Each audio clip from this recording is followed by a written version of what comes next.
What's up, y'all? I am Deborah Sengupta-Stith from the Austin American-Statesman and Austin360.com, and I am here today with star of stage and film, Lin-Manuel Miranda, and his father, Luis Miranda. Thank you so much for being here. Thank you. So I've heard you say in interviews that when you read Ron Chernow's biography of Alexander Hamilton, you thought of your dad.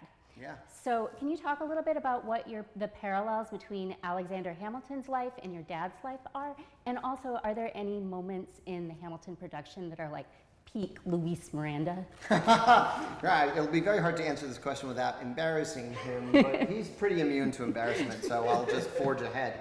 Yeah, you know, I think I knew what most folks knew about Hamilton prior to this musical, which was he was the dude on the $10 bill. I knew he died in a duel, and because of a peanut butter commercial or milk commercial years before, and that's about it. And when I started reading Ron Chernow's biography, the first thing I was struck by was, oh, he was born in the Caribbean, like my dad, born in Nevis and raised in St. Croix. My dad was born and raised in Puerto Rico.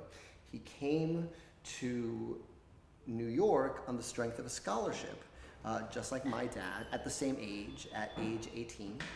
And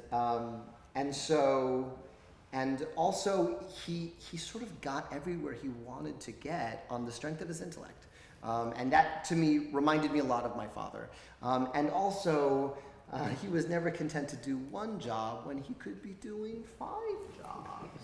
And that is also Luis Miranda. So, you know, I tell people I'm the laziest member of my family, and they never believe me until they meet my parents and they go, oh, yeah, you're kind of a slacker compared to everyone else in your family. And so, you know, when I'm playing Hamilton, I think I'm playing a variation on my father of this sort of, we only have so much time, let's go. I was the kid who did his homework on the bus to school Monday morning. This guy did it Friday night. And that's what you need to know about Hamilton, or at least my version of Hamilton. Yes.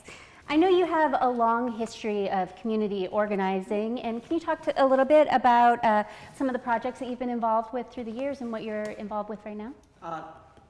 It has usually been a combination of politics and services through government or nonprofits, from early on increasing minority representation in underrepresented professions, to working with 3 mayors in the city of New York, to creating, as part of groups. You never do any of this alone.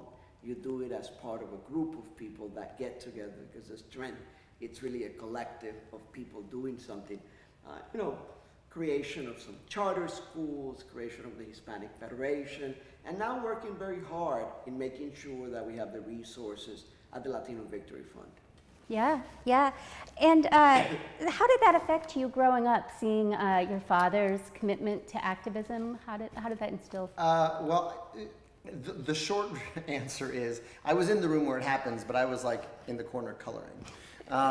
So I don't think I even realized at the time, but I was very close to, I was inside rooms where decisions were being made for our city, but I was the little kid in the room, and my parents were working in local politics.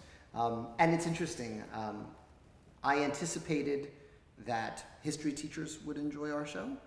We cover about a semester of AP US history in 2.5 hours. I anticipated that hip hop fans and musical theater fans would enjoy our show, because I love both those genres so much, and I put so many Easter eggs of everything I love about those genres into every lyric and note of the show. I didn't anticipate the political world flocking to the show. And I think that really is as a result of my upbringing and the way I write about politics. If you write Hamilton's story, you are writing the origin story of politics in the United States, because he is, sometimes by accident, sometimes on purpose, near so many defining moments of the infancy of our country. And I'll never forget the governor who came to our show and said, I can tell you learned politics at the kitchen table, which I didn't even realize I was learning, but I think the notion of power and who hasn't and who isn't invited to that meeting, that stuff that's just in my DNA, because I was in the corner coloring. So with Father's Day coming up, we've been thinking a lot about fatherhood, and legacy is a big theme in Hamilton. Obviously, your father has given you a pretty incredible legacy to live up to. Now that you are a father too, what do you think about your own legacy that you're passing on? You're catching me at a really funny time, actually, because my oldest son is 4.5. My little one is just 16 months. I have 2 boys. And we had a parent-teacher conference Monday, and the teacher told us that our son has been really great at story time, but he has a friend play drums in the background while he, and I went, oh boy. So, you know, I think your biggest job as a parent, and I try to do this every day, I'm sure I fall short, but it's what we try to do is instill empathy in our children, because I think that's the magic bullet for everything else. If you can walk a mile in someone else's shoes, if you can imagine what they're going through, you're a better person, you're a better collaborator, you're a better friend, you're a better sibling. And so that's what we work the hardest on is empathy. And it's amazing. I mean, it really is a time machine to have children, because you watch everything you struggled through, you watch your kids go through it at every age. And so it's been one of the great joys of my life, and it's ongoing. Fantastic. Thank you so much for taking a few minutes to talk to us. We really appreciate it. Thank you. Thanks, Austin.